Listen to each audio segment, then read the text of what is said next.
Welcome to episode 19 of Fearless Leaders, burning your brain with amazing church leadership tips and tricks. This is Jonathan Herron.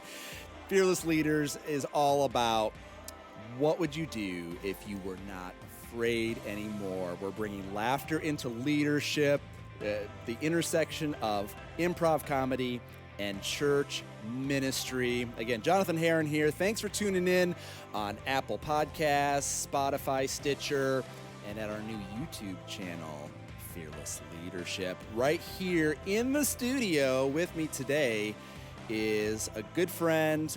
He is a church leader that is killing it on the western side of Michigan, West side. The west side. I can't even get it. And he's over here on the east side here at Life Church Michigan. This is Muta Mwenya. You got it right. That's so good. I practiced all night long. Muta, welcome to Fearless Leaders, and thanks for spending time with us. Why are you here today? First of all, thank you so much for having me. This is awesome. We are here to learn from you, sir. So I'm going to pepper you with questions. I'm really sorry, but that's not going to happen. No, Muta is here with some of his staff members at Relevant Church. You guys started 3.5 years ago. 3 years ago, yep. Down in Niles, Michigan. They're killing it. Over lunch, I just learned that at a recent student ministry event, you had 100 teenagers. Yeah. I mean, that's bigger than most churches in America. So God is doing something amazing. Yeah. And today you're here just kind of seeing what we do here at Life Church Michigan. Learning. You guys are killing it. How's it been so far? It's been amazing. So many notes already. Your team is phenomenal. Everybody here is super awesome. And obviously they're following a great leader. So thank you for having us again. And well, man, we love having you here. It's Wednesday, the last Wednesday of November when we're recording this podcast. And Muta was on our weekly private coaching live stream. Yes, sir. Where we have church leaders, church planters that are part of the Fearless Leaders Network. And we really got to dive into not just celebrating what God is doing at Relevant Church, but then we kind of said, hey, what are some brick walls you're hitting? Yeah. What are some ways we can encourage you and help you push through those? So hopefully that was encouraging to you. So helpful. Your youth pastors and a ministry intern here. Yeah. And these guys are just amazing people. This is relevant.cc is your website? This is relevant.cc, correct. So everybody should hop onto thisisrelevant.cc and check out what is happening in your neck of the woods. Man, we're just learning. We're baby stage, still learning, still growing. Well, man, I'm cheering you on. I'm one of your biggest fans. Well, we appreciate it. And I'm Same. so thankful our paths crossed. Absolutely. Since you're here all day. It's kind of like a church consultation, but we said, hey, instead of paying us thousands of dollars, how about you stick around and you can speak to 707 Student Ministries tonight. So can't wait. Oh, I can't wait to hear you speaking either, dude. I can see it. You got the fire. The eyes of the tiger. So Muta, that's awesome. Here's the deal. Our heartbeat is to raise up a generation of fearless leaders. Yeah. Men and women who are on fire to reach our generation for Christ. Yeah. I've never met an over-encouraged pastor. And that's why we do this podcast, Fearless Leaders, is we want to give people a front row seat to communicators, comedians, recording artists to find out, how do you seize the stage fearlessly? How do you do what you do? And we're learning from the worlds of comedy and things. And our heartbeat is to shake the world, turn it upside down like in Acts 17. Yeah. And I know today you and your team came here to Life Church, Saginaw campus, with a ton of questions. And I said, well, hey, let's film an episode of Fearless Leaders. Do it. And you can ask some of the questions, and maybe this will help some of the leaders that tune in. For sure. So Muta has put together these questions. And Muta. I'm sorry. You know what, dude? I'm messing with you, man. Here's what I love, though. I've been called worse. Dude, I just realized right before we sat down. Yeah. You want to share just a bit about your background before we dive into this interview? Yeah, real quick. Born in Lusaka, Zambia. Love Zambia. Yeah, moved to the U.S. when I was 8, made this home, and I had never seen any wild animals outside of a game park in Africa. Never been to a rural area in Africa.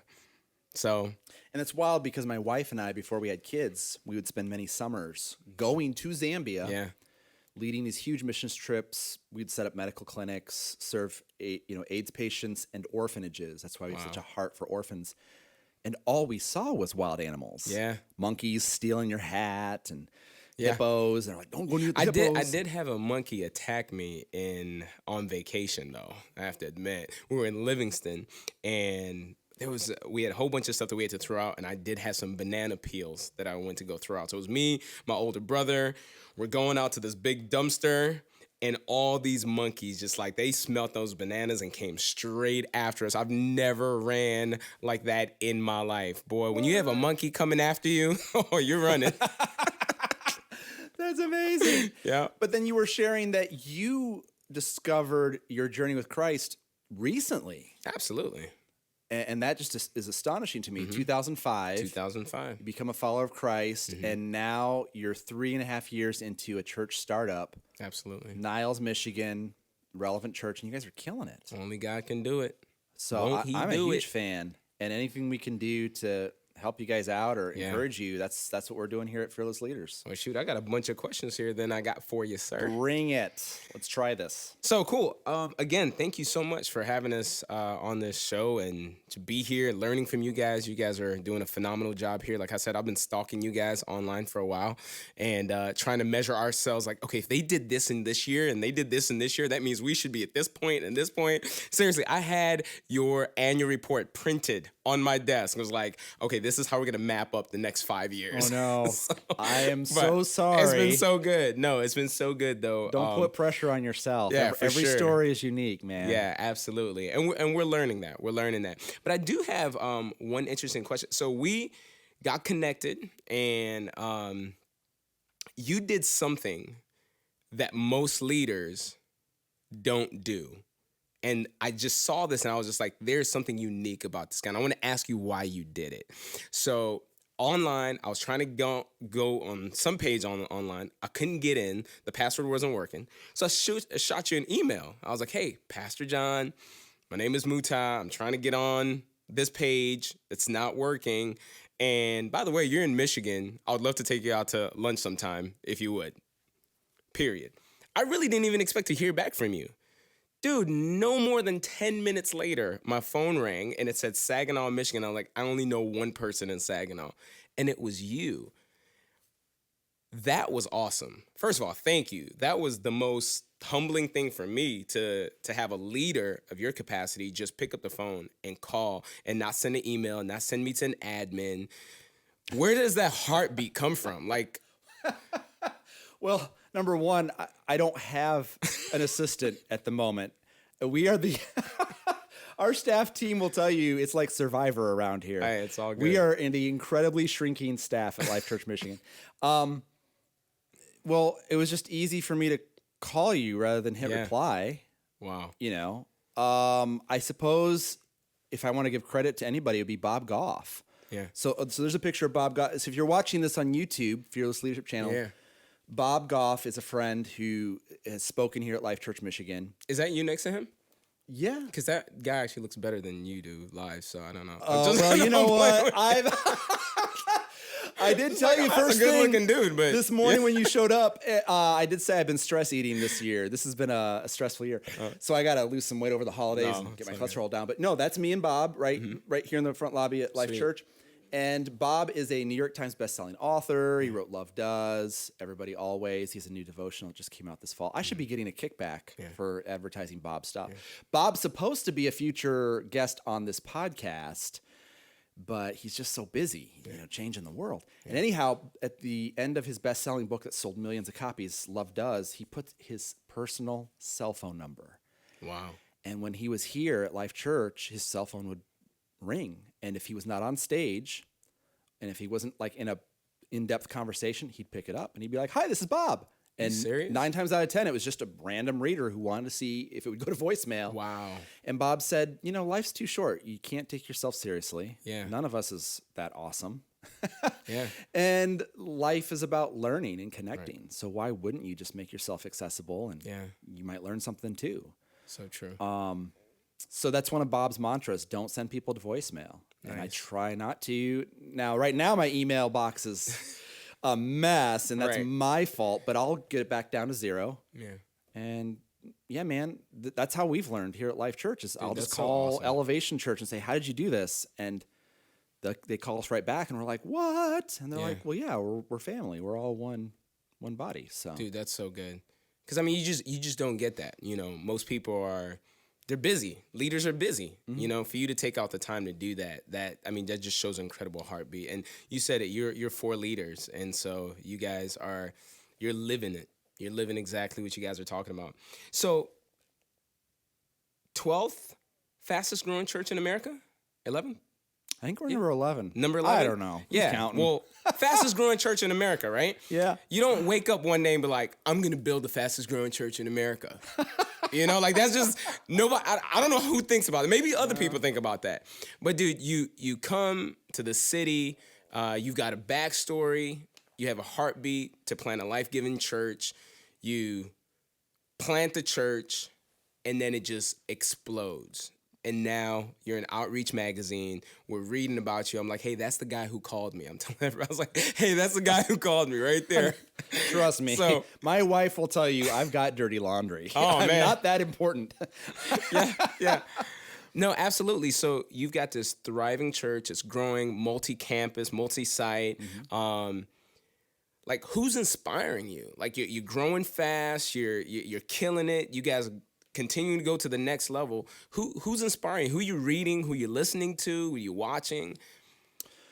Well, this is going to sound like I'm brown nosing or something, but I'm really interested in younger church leaders who are starting churches like yourself, because you are going to have a better feel for what's happening in culture. So that's why even over lunch, and he did follow through. He said, hey, I'll buy you lunch. So I said, okay. And it was good, too. It was great lunch. We ate at Harvey's here in Saginaw, yep. Saginaw establishment. And I was really interested to hear about your student ministry because you're only 3.5 years old, and at one of your events, you broke 100. Yeah.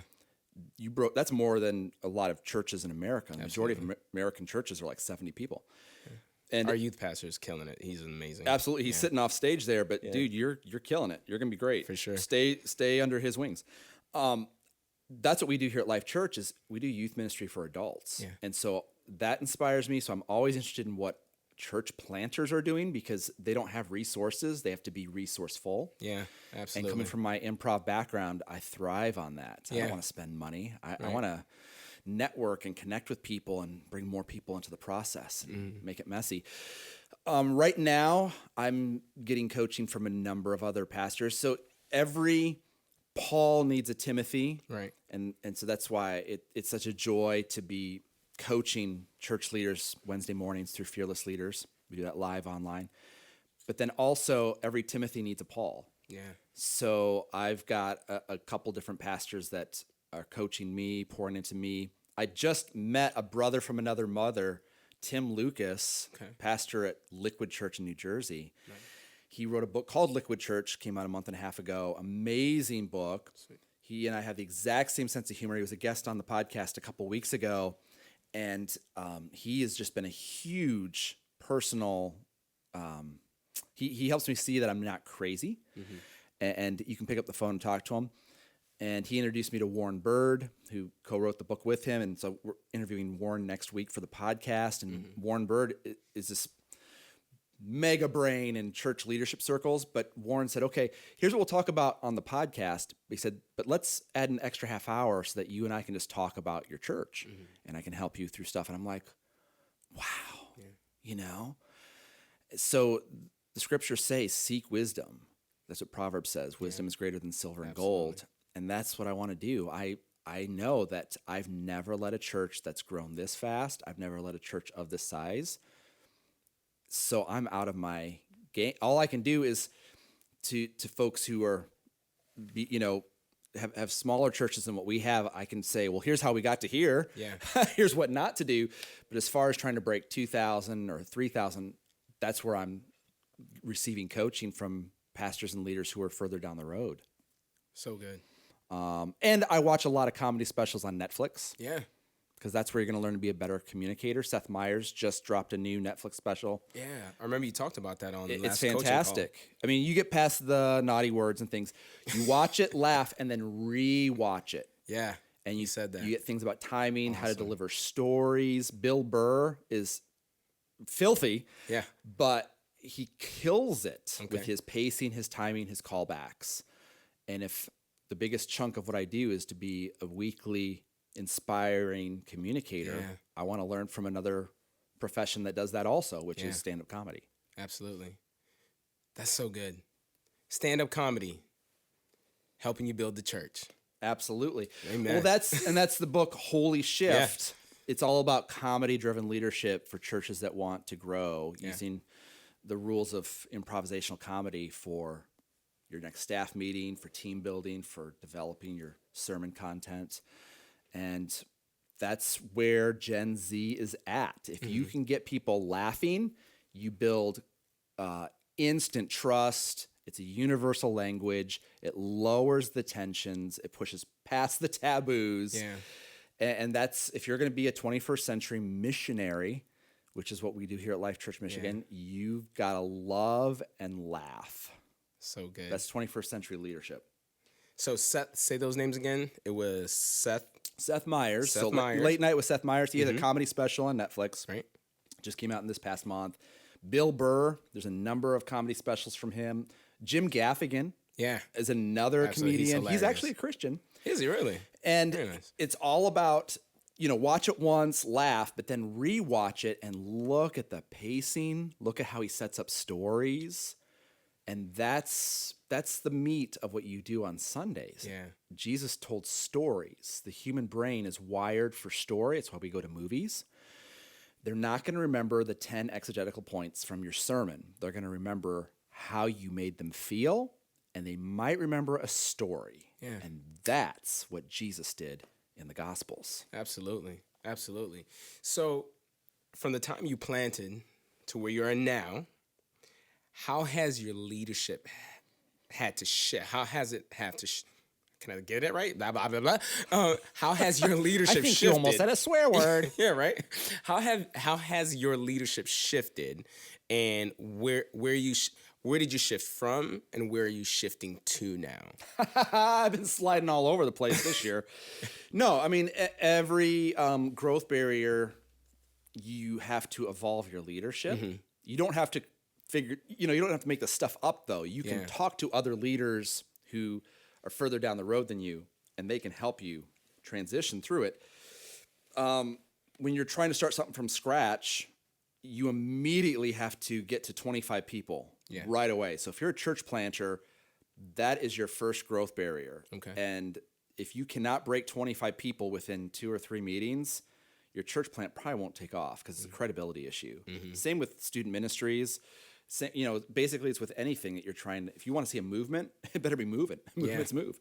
Movements move. And so that's mom and pop shop. Yeah. That's where you're the spiritual father. Your wife is the spiritual mother. Everybody's got your cell phone number. You're selling yourself. People give to the man before they give to the mission. And that continues through, I'd say up to about 200 or so. Okay. Is that it's still mom and pop shop. So you are a generalist. You're a jack of all trades. Doing everything. You're preaching the message, unlocking the doors, folding the bulletins. Oh, yeah. Doing everything, doing the follow-up. And that's sustainable up to about 200 people. And that's why the super majority of churches in America are 75 people. They're all connected to the senior pastor. Yeah. Seminaries do a great job of training men and women to be small group leaders. Wow, that's big. And a pastor has to become unselfish and let go. It doesn't mean you stop caring about people. It means you have to set up systems of care. Right. If everything flows through the pastor, then it gets bottlenecked. Right. So, but that happened so quick for you. You went from a couple hundred to 1,000. Well, no, not exactly. So we started St. Patrick's Day of 2013. And out of the gate, we had a lot of people coming. Right. And then after 6 months, we ran out of money. Yeah. So we said, okay, we're going to move to this elementary school because it's cheaper. Did not know the statistics that 98% of church plants that meet in an elementary school fail. Right. Wish I would have known that because for Right. 9 months, we hemorrhaged out people. We were the slowest growing church in America. Wow. And we went down to 60 people. My wife and I were thinking, oh, this is going to fail. We're going to, I wasn't even getting a paycheck at this point, right? Yeah. We were a Jeep stuck in the mud. We knew we needed to get out. And that's where we eventually ended up here at this former Golf Mania facility. And even getting into here took 9 months of fighting with the city about zoning. But once we opened the doors here at a 24/7 facility, at that point we were renting, but we eventually bought it.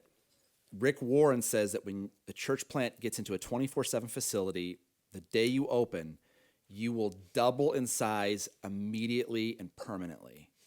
And it's true. Wow. Because people think you're a real church. Okay. So if you're watching on YouTube, I'm using the quotes, the Chris Farley real church. Right. And we just took off like a juggernaut. That was in November of 2014. Wow. And that's where things went up. Okay. So for a long time, we were mom and pop. Yeah. And then things took off. And this is, you asked about where we're at now. Yeah. We have grown so stinking fast. It's ridiculous. We didn't aim to be the 11th fastest growing church in America. In fact, I laughed when I saw that. I was like, what? Are you kidding me? Our problem now is that more people means more complexity. Instead of doing a building campaign, we just went multi-site. Nice. We did that because it was cheaper. Yeah. It's hard. Wow. Very hard. So Very, rather very than hard. do a building campaign to create a new addition, you just went multi-site. We went multi-site, yeah. We have 40 acres here, so eventually we'll add on here to the Right. central campus, Saginaw. And the problem we ran into is we had so many people showing up on Sundays, we had to make quick fixes. So my improv background, I can think on the fly very, very quickly. Leadership, just you do this, you do this. Yeah. And we have a culture of flexibility among our volunteers. So the good news is we made fixes, but they were short-term fixes, and we never got a chance to catch our breath. And it's like the kid that sticks his finger in the dike and another hole, and we've run out of fingers. Right. So we're actually working with a church consultant right now. He's doing a 360. We've never done this before, trying to identify our blind spots, of which we have many. And he said, your problem is, and this is what happens to fast-growing churches, you have temporary fixes, and you never stopped and created a longer-term solution. And so you keep outgrowing all these short-term fixes. Right. And we keep outgrowing our structures and systems. So now we're finally hitting the brakes a little bit to do a 360, make sure the church is healthy. And it's been real nice, actually, to just say, hey, we want to make sure everybody's okay. We've been on this roller coaster ride, and sometimes your back gets out of whack. And so we just want to make sure that we see the Cairo a little bit. So with all of this growth happening, how are you maintaining health for your teams, for your staff, for your volunteers? How are you helping them navigate the growth? Because I mean, when you grow that fast, you don't hire people that fast. So you've got a bunch of volunteers. If anything, I can say that I've been horrible on the hiring front. Okay. Honestly. Why do you say that? I've made a lot of bad hires. Okay. And I think if you would ask anybody that has been at Life Church Michigan for 2 or 3 years, they'd probably say, yeah, that's fair to say about Pastor John. Yeah, I would own that. And that's because we had needs. Yeah. So you grow from being a generalist when you have 100, 200 people to being a specialist. Right. And I needed specialists very, very quickly, and I didn't have any internal candidates. And so I would make external hires, which in any organization is hard enough. You're bringing an unknown person who doesn't have your DNA. Right. And we would bring in some hires, some that were fantastic, and others that, we had one guy that completely lied to us about his qualifications. So he was one of only 2 people we've ever fired at our church. We had to fire him within the first 2 weeks. Wow. We brought him out here from L.A., and he had goodness. lied about everything. Whoa. And that hurt, We hired a guy that I thought could be a redemptive situation. He'd gone through a very broken situation, and instead he tried to hijack the church.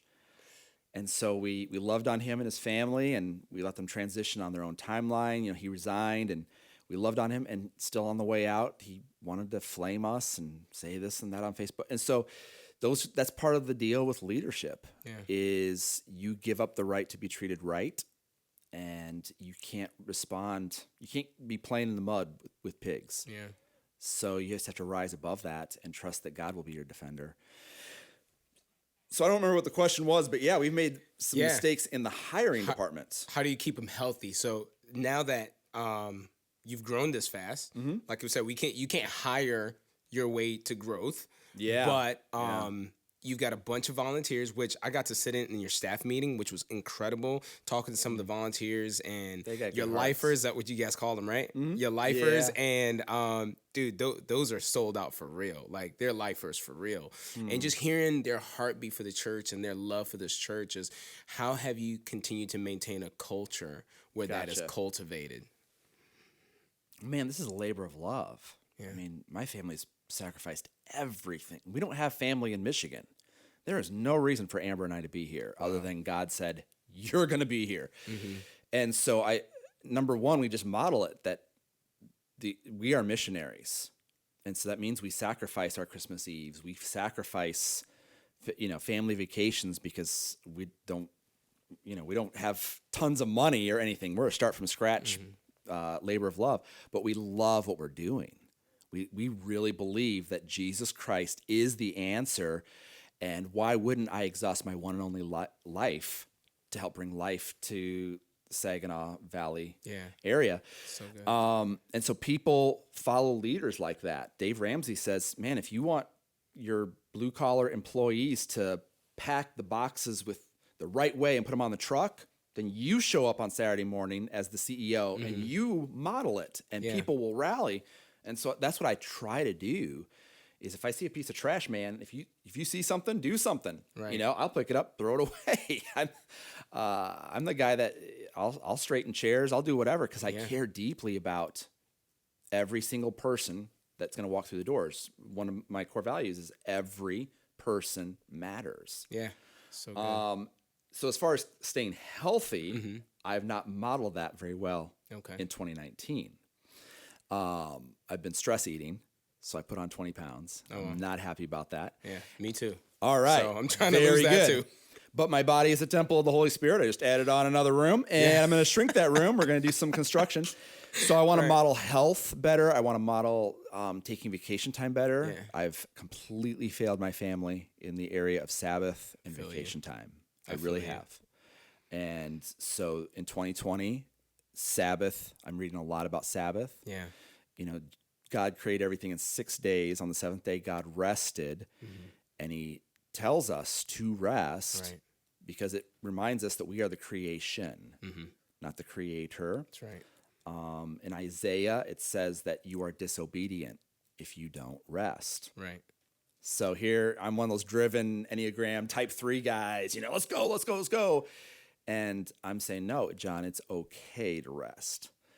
And so I want to model that for my staff because they're following the leader. Absolutely. And I want them to have physical rest, spiritual rest. We talk openly at our church about the need for counseling. Everybody needs to see a counselor. I see a Christian counselor. Absolutely. I'm medicated for depression, ADHD. Yeah. And so if we're open and honest about those taboo subjects, it leads to greater health in the congregation, in the body. Yeah. And we're just trying to say no more than we say yes. Okay. So even looking ahead to January 2020, we're starting to schedule out things with student ministries and with worship times, and we're trying to cut instead of increase programming and become better rather than bigger. That's good. Become better. Because if we get better, our church will demand that we get bigger. Yeah, I like that. That's so good. Sabbath, man, that's important. That is, I know that's something for me that I've struggled with lately, because you're driven. You're just going. Well, my wife and I married my high school sweetheart. Yeah. She's a licensed Christian counselor. She's not practicing right now. We have 5 children, all through adoption, ages 1 to 13. And just this week, my wife and I were having a conversation about this, about, man, it says this in 1 Timothy 3 also for pastors, you have to manage your own household your own affairs. Very Otherwise, true. you have no business dealing with God's family. And so even this week, I was doing some self-reflection of what are my blind spots with my 13-year-old son? What are my blind spots with my 7-year-old daughter? So my birthday is in 2 days. Right. And I'm going to spend it by going to the movie theater with my 7-year-old daughter to watch Frozen 2. Do I like Frozen? No. Heck no. Those songs are freaking annoying. I don't want to build a snowman. But I want to build memories with my daughter. I want to date my daughter. So when those boys show up, she's going to hold them up to me as the benchmark. And they're not going to make it. Right? So good. So I'm trying to say no more than I say yes. And not having an assistant makes it harder. Yeah. So I think it's Perry Noble who told me that when you get to 700, you need an assistant. So that's something I need to look into for 2020, I suppose. Yeah, because probably shouldn't be saying this on the podcast, but it's very easy to get a hold of me. Right. Although I'm not on Facebook as much anymore. Right. I have paired off of that more. That's good. You told me you guard that very, very much. You know, so very strategic. Facebook just wasn't it wasn't being healthy. Yeah. Especially with all the politics and stuff. I'm just not interested. So I had a private Facebook account for friends and family, and I completely walked away from it in the past month. I still have a public profile, but it doesn't directly inbox to me. So absolutely. That's been healthy. No, I'm telling you, Facebook will get you looking at people crazy on a Sunday morning because you saw what they posted all week, and then you get up to preach and you're just looking at them like reactive, angry preaching. Listen, the angry preacher who's always yelling eventually loses his voice. Yeah, absolutely. And I want to be speaking from the spirit, not from the flesh. So I want you to track back a little bit now to the beginning of the church plant. Have you seen Wayne's World? Yeah. Doodle-doo, Yeah. doodle-doo. That's what we're doing. We're gonna track back. How did Life Church come about? Oh my goodness, we'll be here for the next 2 hours. All right, give me the expedited version. The Reader's Digest version. Well, this will actually be in my.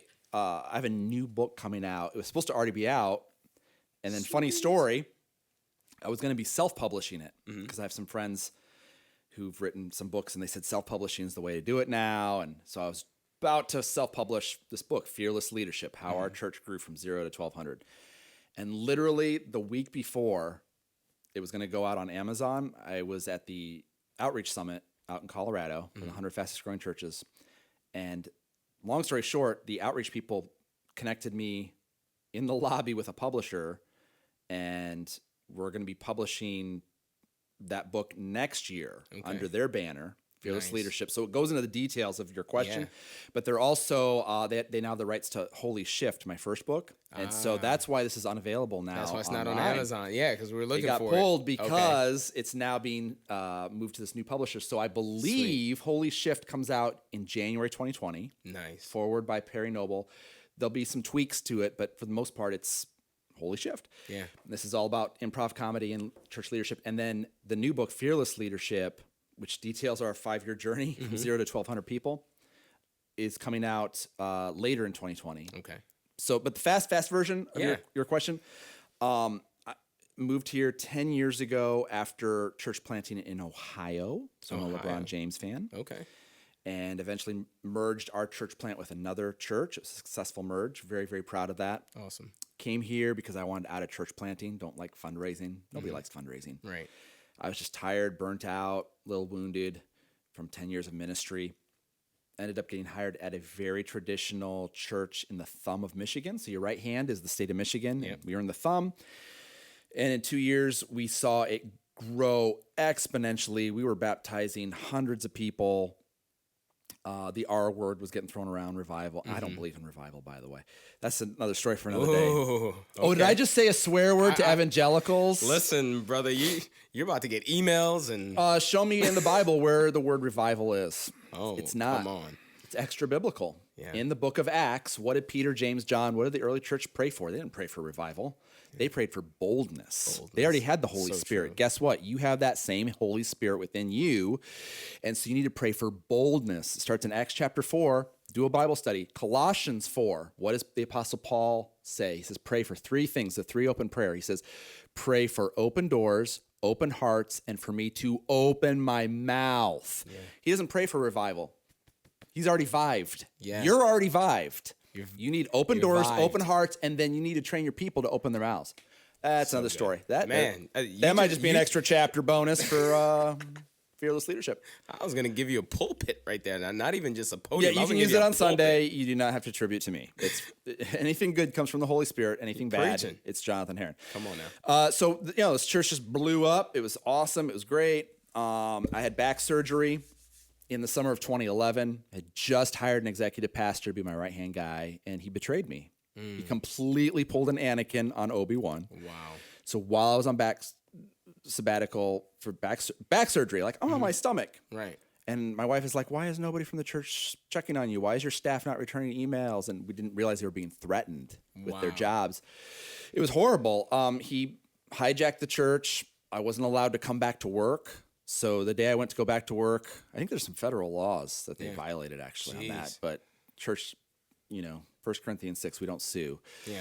And they spread all this malicious, false information about me in the thumb. They really poisoned things so that if we were ever going to try to do a church plant, we became very radioactive. Wow. So people say, hey, how come you haven't connected with the Southern Baptists or the Missionary Church or this? I'm like, dude, I reached out to all of them. Wow.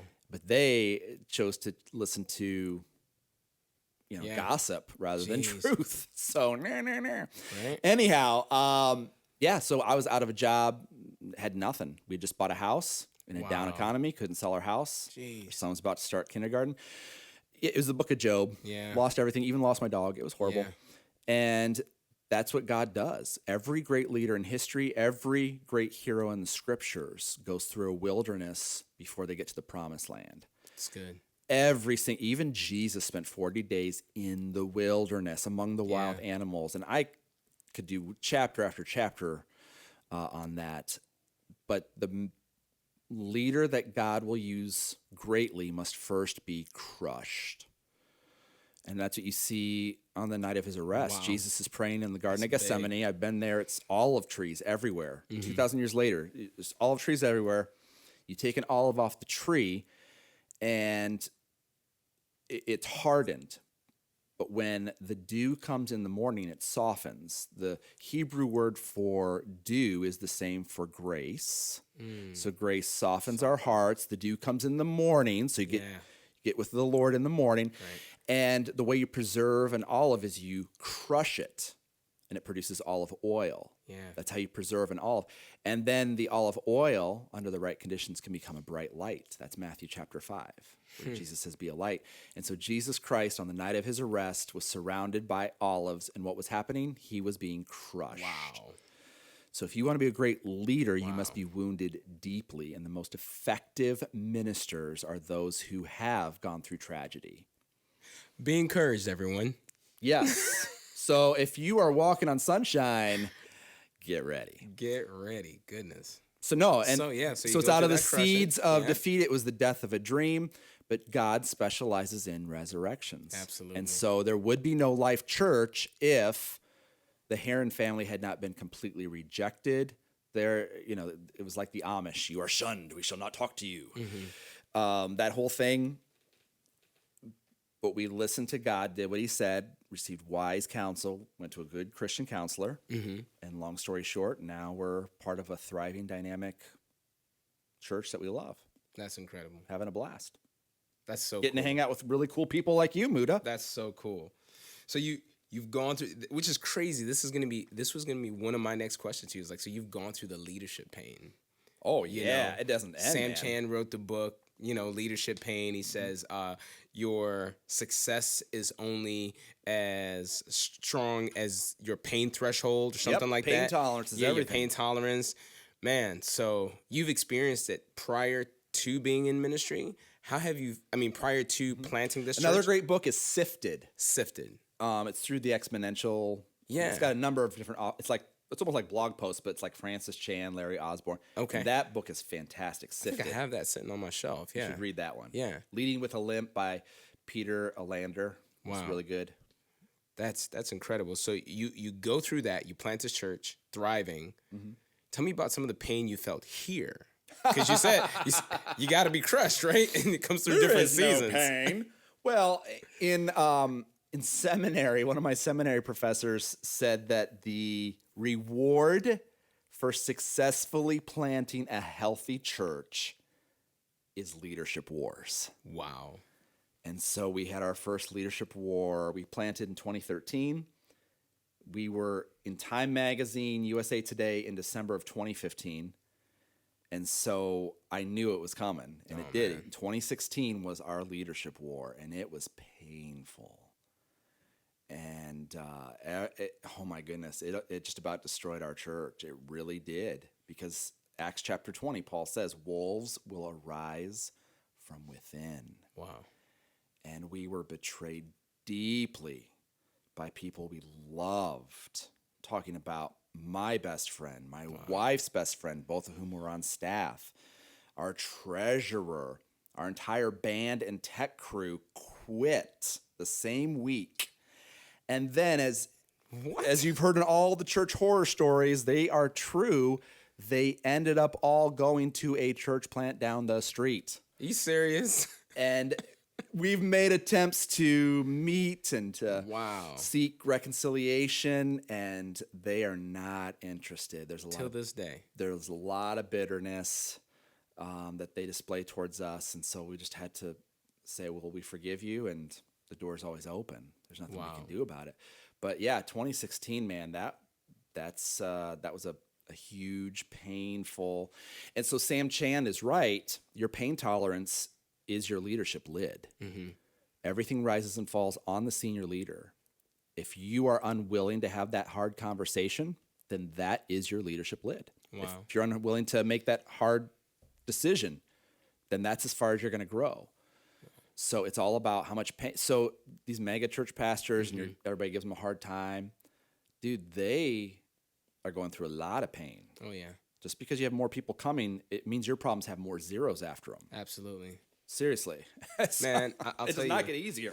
We were at a conference earlier this year, and there was a leader, nationally known, internationally known leader that everybody gives a hard time. Not going to mention any names, but I have given him a hard time myself and said, well, he's this, until I saw him get on stage and just did this. It was just a Q&A, one-on-one.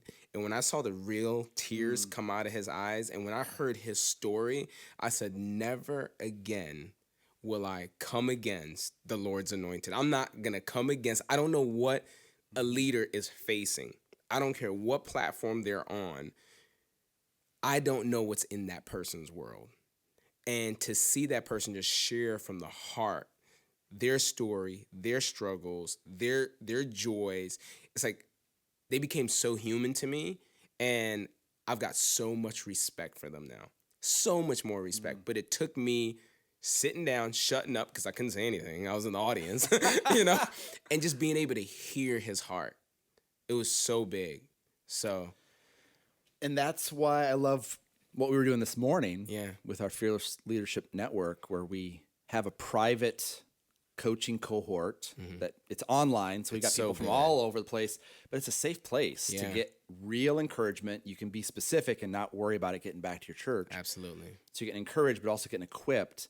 And that's so important for all the church leaders tuning in, is whether it's Fearless Leaders or some other group, you need to fight through the isolation and find a tribe, take that step forward, because you are better. We are better together, and you can't do life alone. Yeah, so true. If the enemy can isolate you, he can attack you.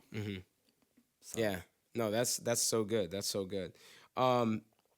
So being a leader, you've got the challenges, you got the ups, you got the down, you got the different things hitting you. Let's talk about some disciplines. What are some of your disciplines that you're just like, finish this sentence, I am better when I ... I am better when I am saturated in God's word. I am better when I pray.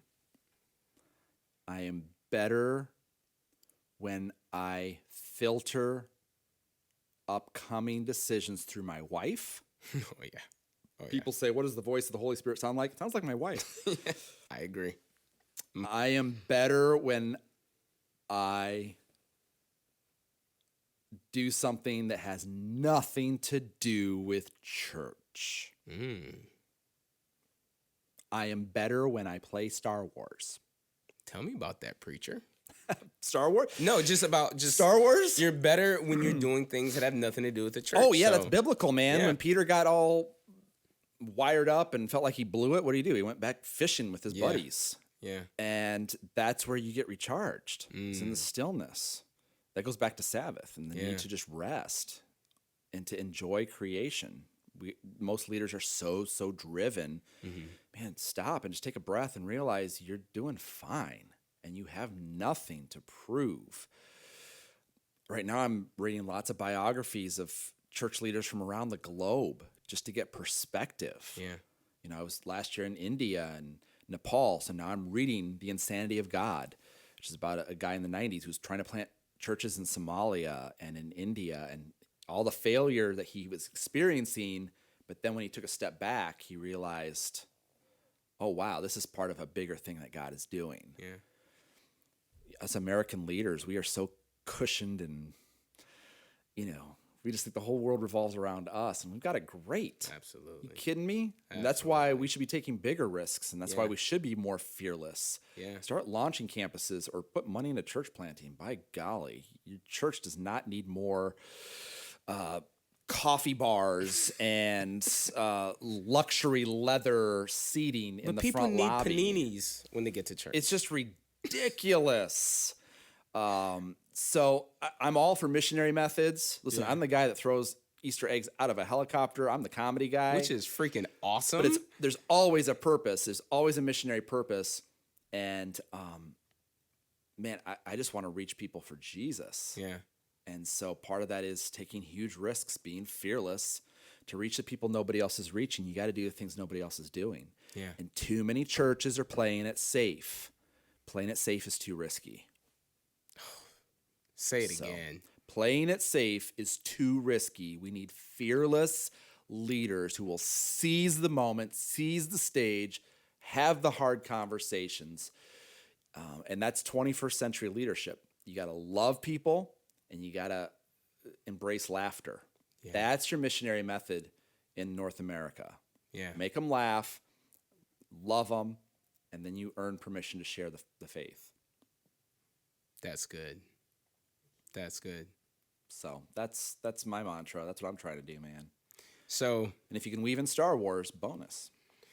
So tell me about Star Wars. When did your Star Wars love begin? I was born the same year the first episode came out. Oh, nice. And so I just kind of always grew up with it. I have all the toys from 1980 and 1982, child of the 80s. My own kids are growing up loving it. Everybody needs a story where there's a hero fighting for something greater than himself. And it's all an allegory that points to the gospel. Wow. Everything, the spiritual overtones of Star Wars, all that, the chosen one, that's the world, right? But what if you use that? What if you ruin Star Wars for the gospel so that now every time somebody thinks of Luke Skywalker, instead they think of the greater, truer hero, Jesus. Absolutely. And so, I'm going to always use the culture. I'm not going to condemn the culture. I'm going to use it. That's so good. As a missionary. And that's why we give away all these tickets to Star Wars. Yeah. And we openly have people, the parking crew is out there with lightsabers guiding cars and things because it gets you laughing. Yeah, fun. People go, oh, this church gets it. Yeah. And then you earn permission to share the gospel. Absolutely. And we see hundreds and hundreds of people coming to Christ.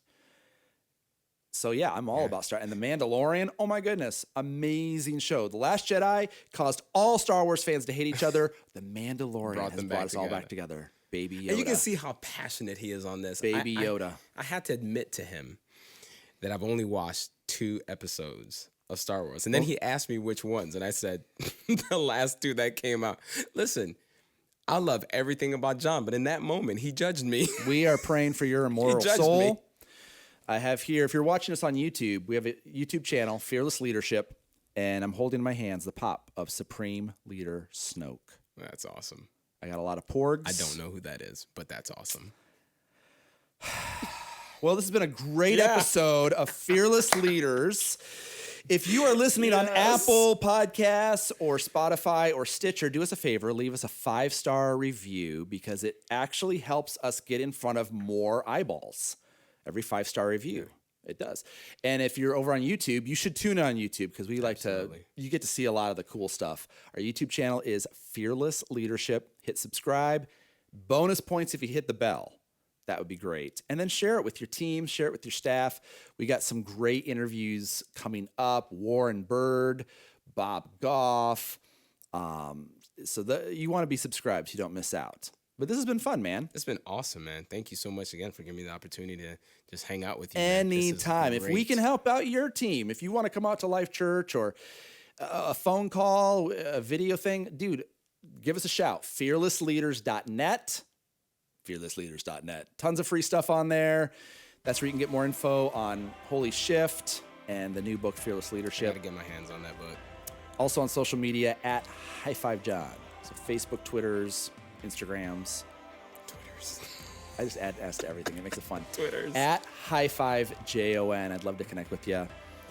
But Muta, we're going to be praying for you. Thank you. This is Relevant.cc is your church in Niles, Michigan. This is Relevant.cc. LifeChurchMichigan.com is where I'm at. And if we can do anything to encourage or equip you, man, give us a holler. This has been a lot of fun. Listen, he's the real deal. Seriously. Tune in next week. Hey, we try to have fresh new episodes on Mondays. November, our track record has not been as great. Life gets in the way, people. Come on. Well, I got 5 kids. Yeah, I get kind of busy sometimes. But we're going to be getting them, cranking these puppies out. So make sure you subscribe. Get the word out. Tell your peeps. Good stuff. Awesome. Any last words for us, Muta? Any last words, John? I'm here learning from you. Enjoy your burrito. Hey gang, this is Jonathan Herron here, encouraging you to fearlessly lead your church toward growth. Listen, when a leader gets better, everyone gets better, and my heartbeat is to just share with movement leaders like yourself, church planters, the stuff that we've learned here at Life Church Michigan. And if this is super helpful to you, you can discover even more practical tips online at fearlessleaders.net, the #1 source for free articles, video training for church leaders, volunteers, church planters. Listen, our friends at Outreach Magazine just came out with their biggest issue of the year, tracking the 100 fastest growing churches in America. And would you believe it? By God's grace, we're on the list. We came in at number 11 because our heartbeat is to quickly reach more people far from God. And we want to help you. When a leader gets better, the church gets better. And when your church gets better, heaven gets more crowded. For now, I'm Jonathan Herron, and for the whole team here at fearlessleaders.net, thanks for tuning in. Enjoy your burrito.